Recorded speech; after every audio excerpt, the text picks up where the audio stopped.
Industrial ಹಬ್ಬು ಅದು ಒಂದು issue ಇದೆ.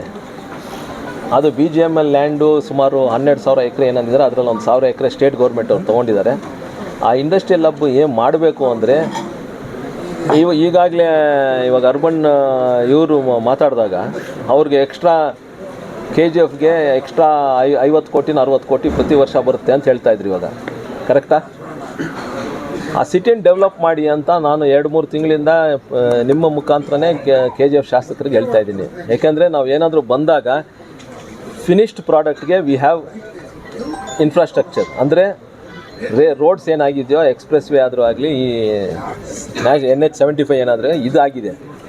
ಬಟ್ ಅಲ್ಲಿ ಡೆವಲಪ್ ಆಗೋವಾಗ ಸುಮಾರು 2-3 ವರ್ಷ ನಾವು ಅಲ್ಲಿ ಫ್ಯಾಕ್ಟ್ರಿ ಮಾಡೋಕ್ಕೆ ಇದಾಗುತ್ತೆ. ಅಲ್ಲಿ ಬಂದು ಏನು ಇಂಜಿನಿಯರ್ಸ್ ಕೆಲಸ ಮಾಡ್ತಾರೋ, ಇಲ್ಲಾಂದರೆ ಅಡ್ಮಿನಿಸ್ಟ್ರೇಟಿವ್ ಆಫೀಸರ್ಸ್ ಏನು ಬಂದು ಕೆಲಸ ಮಾಡ್ತಾರೋ, ಅಲ್ಲಿ ಬಂದಾಗ ಅವ್ರಿಗೆ ಮೂಲಭೂತ ಸೌಕರ್ಯ ಬೇಕು. ಅಂದರೆ ಕರೆಕ್ಟಾಗಿರೋ ಮನೆಗಳು ಬೇಕು, ಇಲ್ಲಾಂದರೆ ಹೋಟೆಲ್ಸ್ ಬೇಕು, ಇಲ್ಲಾಂದರೆ ಲಾಡ್ಜಿಂಗ್ ಬೇಕು, ಅದ್ರ ಜೊತೆ ಇನ್ನು ರೆಕ್ರಿಯೇಷನ್ಗೆ ಏನಾದರೂ ಬೇಕು. ಅದಕ್ಕೆ ದಯವಿಟ್ಟು ಶಾಸಕರಿಗೆ ನಾನು ಆವತ್ತಿಂದ ಹೇಳ್ತಾ ಇದ್ದೀನಿ, KGF ಸಿಟಿನ ಸ್ವಲ್ಪ ಬೇಗ ಡೆವಲಪ್ ಮಾಡಿದ್ರೆ ಇದನ್ನು ನಾವು ಪ್ರಪೋಸಲ್ಸ್ ಮಾಡೋಕ್ಕೆ ಈಸಿ ಆಗುತ್ತೆ. ಯಾಕಂದರೆ ಅವ್ರು ಬಂದು ಸರ್ವೆ ಮಾಡಿದಾಗ ಇನ್ಫ್ರಾಸ್ಟ್ರಕ್ಚರು ನೋಡ್ತಾರೆ, ದೊಡ್ಡ ದೊಡ್ಡ ಕಂಪ್ನಿಯವ್ರು ಬಂದು. ಯಾಕಂದರೆ ಅಲ್ಲಿ ಬರೋರು ಎಲ್ಲ ಇಡೀ ದೇಶದಲ್ಲಿರೋರು ಎಲ್ಲರೂ ಬಂದು ಅಲ್ಲಿ ಕೆಲಸ ಮಾಡೋಕ್ಕೆ ಬರ್ತಾರೆ, ಅಡ್ಮಿನಿಸ್ಟ್ರೇಟಿವ್ ಅವರು. ಆವಾಗ ಮೂಲಭೂತ ಸೌಕರ್ಯ ಬೇಕಾಗುತ್ತೆ. ಅದಕ್ಕೆ ನಾವು ಅದನ್ನು KGF ಸಿಟಿನ ಬೇಗ ಡೆವಲಪ್ ಮಾಡಿ ಅಂತ ಕೇಳ್ತಾ ಇದ್ವಿ.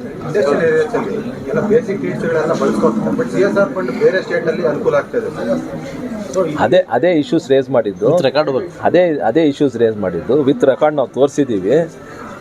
ನಾವು ಅದಕ್ಕೆ ಹೇಳಿದ್ದು DC ಸಾಹೇಬರಿಗೆ, ದಯವಿಟ್ಟು ಒಂದು ಮೀಟಿಂಗ್ ಕರೀರಿ ಅಂತ. ಅವ್ರು ಏನು ಹೇಳ್ತಾರೆ, 50% ಮಾತ್ರ ಬರ್ತಾರೆ ಅಂತ.